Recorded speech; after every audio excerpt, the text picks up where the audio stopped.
Bueno, ahora sí, esta vez no nos equivocamos. Vamos a hablar con Guillo Monti sobre el centenario del nacimiento de Oesterheld, uno de los, a ver, se lo puede, historietistas, ¿cómo lo definirías a él? ¿Cuál sería la definición que le darías? Mira, podemos verlo desde diferentes lugares.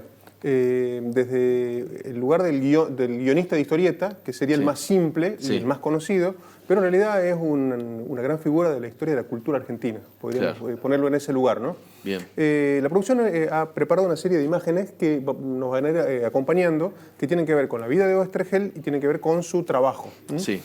Cuando decimos Oesterheld, a mucha gente no le va a sonar el nombre, pero si decimos el Eternauta, por supuesto, directamente ya van a ubicarse, ¿no? Exactamente. Estamos hablando del guionista del Eternauta, el creador de este personaje, de esta historia, que dibujó junto a Francisco Solano, que realizó junto al dibujante Francisco Solano López, digamos, bien dicho. Claro.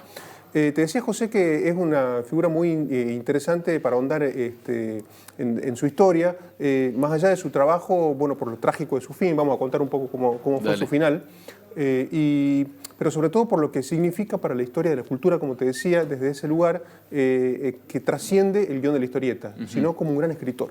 Bien. Es más, bueno, estamos hoy charlando acerca de su figura porque se cumplen 100 años de su nacimiento durante 50 años de la vida argentina, él tuvo algún tipo de influencia tanto desde las letras como desde el cómic específicamente, sí, claro. y además poniendo al cómic en un lugar muy por encima de el que le correspondía históricamente, ¿no? Sí, de la media, ¿no? Claro, estaba infravalorado y un poco lo eleva a la categoría de arte junto con un movimiento mundial, en el que Oesterheld es su principal emergente en la Argentina. Él era geólogo. Y un apasionado de la ciencia ficción y de la divulgación científica, así que cuando se dio cuenta de que su vida pasaba específicamente por las letras, estábamos viéndolo con su esposa, ¿no? En algunas imágenes. Claro. Cuando se dio cuenta de que su vida pasaba por las letras, definitivamente deja la actividad profesional de la geología y se mete en este mundo, primero como cuentista. Bien. Hay una revista que se llama Más Allá, que es la primera revista de ciencia ficción que se edita en la Argentina en la década del 50, que es un incunable. Si vos la ves en una librería de viejo en algún momento, en alguno de tus recorridos, hay que comprarlo comprarla en el acto porque es una joya. Y en esa revista Oesterheld edita sus primeros cuentos. Bien. Siempre dentro del género de la ciencia ficción. De la ciencia ficción, la fantasía. Bien. Y cuando hace algo de realismo, muy ligado con algún elemento científico a la vuelta. Bien. De todos modos... ¿Que es una especie de Asimov argentino? Exactamente. Sí, lo definiste muy bien, porque tiene un poco esa impronta, ¿no? Claro. La diferencia es que Asimov se volcó más hacia la novela y Oesterheld hacia el guión de historieta. Bien. Estuve haciendo un poco los deberes, tratando de enumerar los personajes que crea Oesterheld a lo largo de su carrera, y la verdad que cuando conté 60, paré, digamos.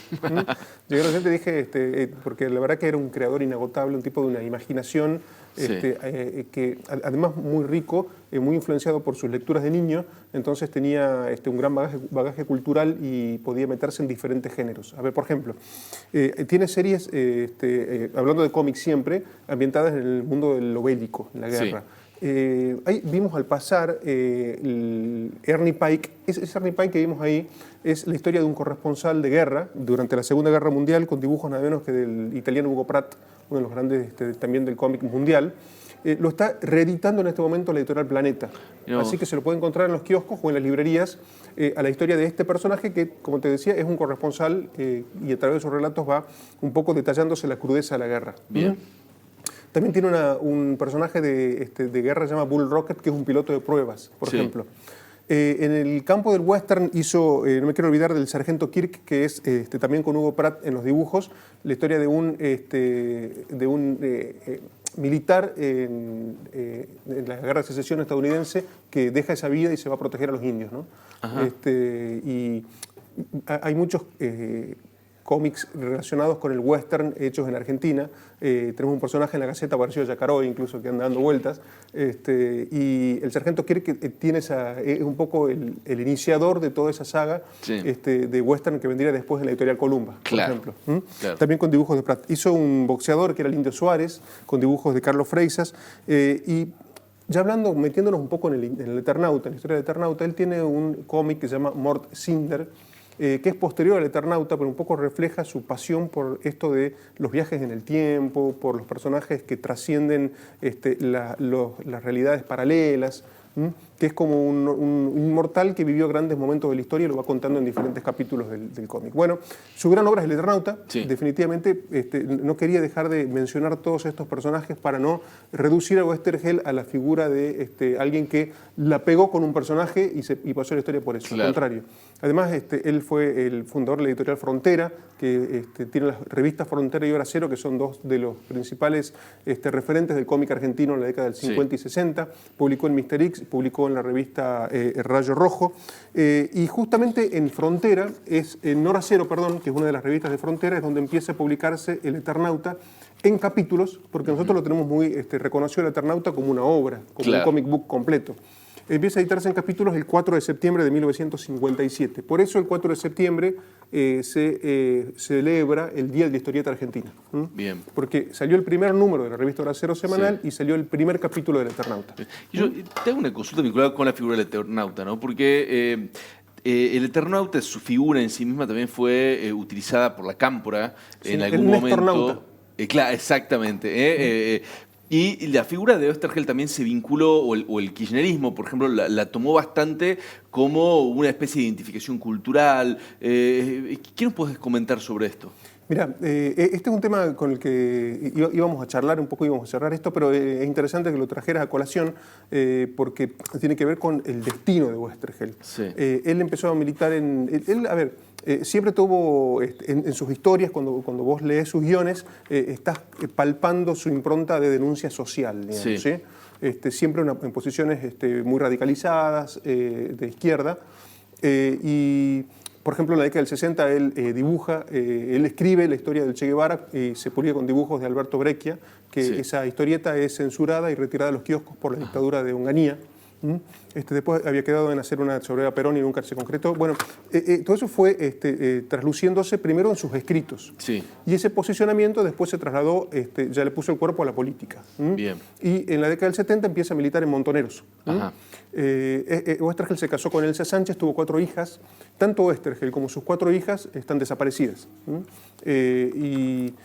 Cuando durante los gobiernos kirchneristas un poco se retoma toda la historia de lo ocurrido en la década del 70, Elsa Sánchez, la esposa de Oesterheld, un poco es una bandera del movimiento de los derechos humanos, y hay como una cuestión ahí bastante compleja acerca de cómo el kirchnerismo levanta las banderas de la vida de Oesterheld y de su viuda, y vas a ver que recorre buena parte del espinel de los actos políticos y todo lo que tenía que ver con las posiciones del kirchnerismo referidas a derechos humanos, ¿no? Sí, es como la apropiación de un símbolo, ¿no? Exactamente, tiene mucho que ver con eso. Y en la cuestión del Eternauta está un poco ligada a eso, ¿no? La recuperación del personaje de Juan Salvo, que es el protagonista del Eternauta, que es como alguien que trasciende el tiempo, llevando un mensaje y en pos de salvar a la humanidad de una invasión extraterrestre. De eso va el Eternauta, un poco reflejándolo en la figura de Néstor Kirchner que hizo a la Cámpora. Yo creo que se van a escribir infinidad de libros en los próximos 50 años de historia contemporánea argentina analizando este fenómeno. Claro.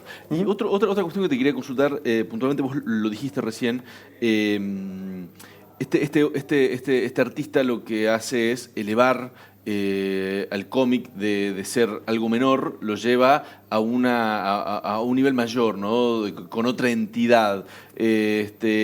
Y él encabeza a un grupo también de historietistas y un movimiento que se da a nivel, no solo en Argentina, sino a nivel mundial. Sí, fue como una coincidencia internacional, ¿no? Que en la década del 50 los cómics originalmente eran las tiras cómicas de los diarios o de las revistas, confinados a las últimas páginas de los diarios y eran como no nada más que un entretenimiento. Sí.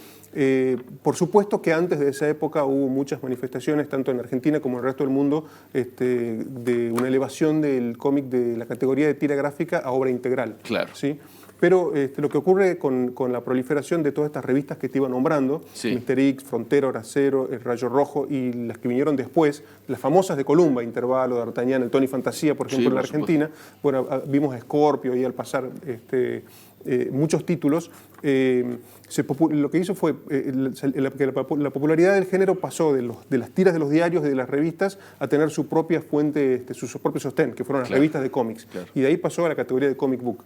Y además el hecho de que se empezó a reconocer al dibujante como un artista y al escritor y al guionista de cómic como un escritor. Claro. ¿Sí? Y hoy en esta coyuntura de la aparición de distintas plataformas, donde algunos soportes como la revista o los diarios impresos por ahí ya no tienen la penetración que tenían antes, ¿dónde queda parado el cómic? Vos sabés que al contrario de lo que sucede, por ejemplo, con la crisis de la industria del libro, y con la irrupción, por ejemplo, de los libros digitales y todo lo que está planteándose, un poco lo hablamos hace un ratito con Blas Rivadeneira en este mismo programa, acerca de qué va a pasar con el libro, con los derechos de autor. El cómic mantiene su bastión en el papel, un poco por su propia naturaleza, ¿no? Por su propia naturaleza artística. Sí. Por más que se editan muchos cómics digitales y están digitalizadas grandes colecciones y las obras más conocidas, y no es lo mismo leer un cómic y verlo en una pantalla, pasarlo digitalmente, que tenerlo en la mano. Es como un poco un bastión de resistencia del arte en ese sentido. Entonces, más allá de que en Argentina sí haya problemas muy serios que están ligados a la crisis general que tiene la industria cultural argentina, no solamente la del cómic, si vos ves en Estados Unidos, en Europa, no hablemos de Japón con el manga, sigue la vigencia, y no solo del género en sí, sino de su formato original, que es la revista, que es el comic book, y que es su permanencia, además, en todos los medios. Como lo estamos viendo. Es más, El Eternauta se publicó en La Gaceta. Sí, por supuesto. Me quedo con esa frase tuya, ¿no? Son el bastión de resistencia cultural. Eso es lo que representa por ahí hoy el cómic. Guillo, muchísimas gracias por venir, muchas gracias por esta reseña y por todos tus conceptos.